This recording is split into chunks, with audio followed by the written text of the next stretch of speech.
I suppose, like for most swimmers, it started when I was young.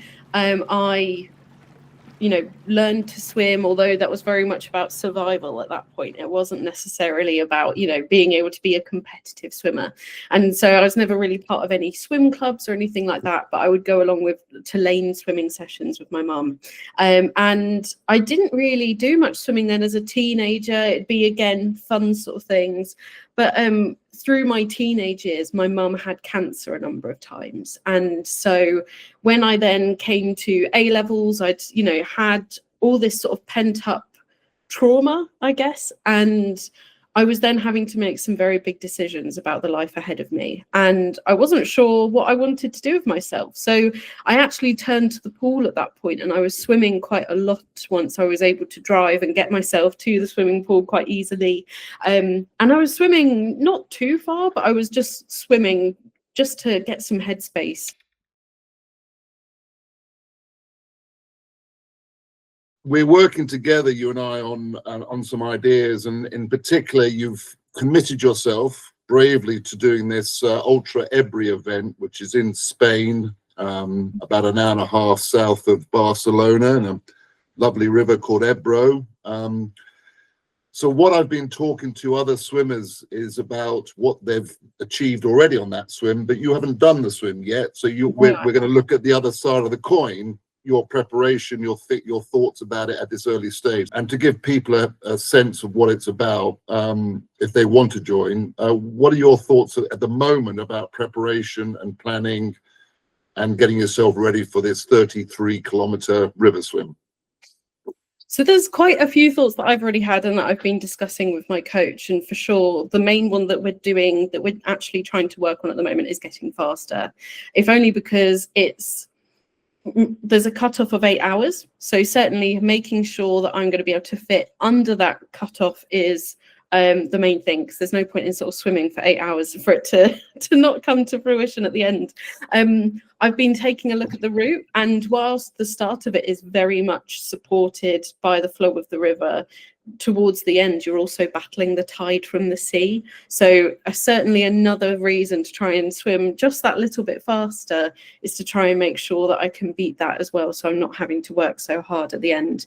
Because I've had a number of swims now. My English Channel swim was one.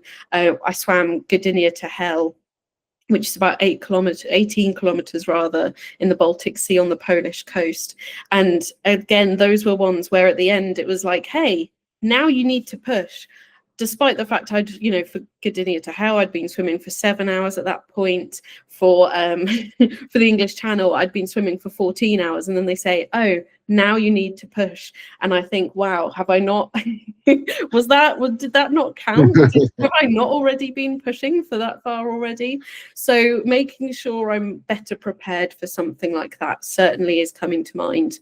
There's also some other elements. So my partner is going to be kayaking for me, and he can kayak, but I don't know how, he's not particularly familiar with it on an 8-hour stint. So making sure that he's going to be prepared, and I'm going to sort of be encouraging him some training towards that as well, certainly. So those are some of the things. Probably also hydration, because I've done a number of swims that are shorter in hot countries. So it was really, the water was about 24 degrees Celsius in the water this year when I swam Lake Annecy in France, and that was gorgeous, but I had to make sure that I was then hydrating well enough for that swim. It was only 15 kilometers though, so for this one, making sure that if it's warm that I'm going to be able to continue going for that long and stay hydrated enough in that time as well.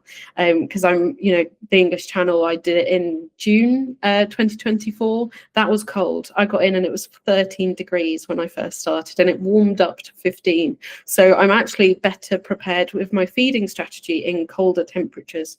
So adapting that is going to be one of the key things as well.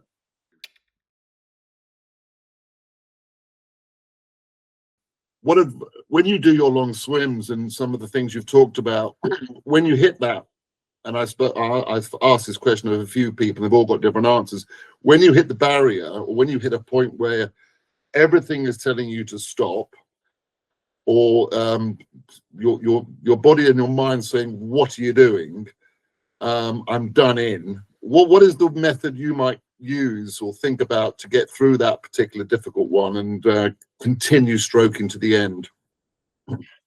That's a really interesting question, because I think actually, because I've hit that before, where I've thought, why do I do this to myself? What am I doing? Is this meant to be fun? I've paid for the luxury of this, and that's no small feat for some of the swims like the English Channel. But at no point do I say I'm going to get out. And that, don't get me wrong, I've had swims where I've been in immense pain and had to stop. So there was a 12-hour overnight swim that I did in a Boundary Water Park in Cheshire, and it's like every hour on the hour for 1 hour. No, for 1 mile you do a swim. And you come out, and my issue there was migraines, and so I had to sort of, I took paracetamol, took ibuprofen, nothing was helping, and then a light was shining on the water. I think they were looking for a specific person, but it hit my eyes just as I was sighting, and I just thought, I'm either going to I think I might throw up, so I'm going to get out and call it a night, because that was a training swim at that point. But I've not really had it where I've been on the swim. And actually, I found the English Channel in comparison to all the other training swims I did, because I really hated one overnight swim I did in Windermere, because again, I had flashing lights on the back of me, and it was good information to have because we were able to adapt for the actual English Channel swim. But on the English Channel swim, it felt like a relief, because I was like, I'm finally doing this. It's taken so long to get here, and look at me, I'm actually doing it. But when I come to those moments where I do think, wow, why am I doing this? I'm meant to find this fun. This doesn't feel fun right now.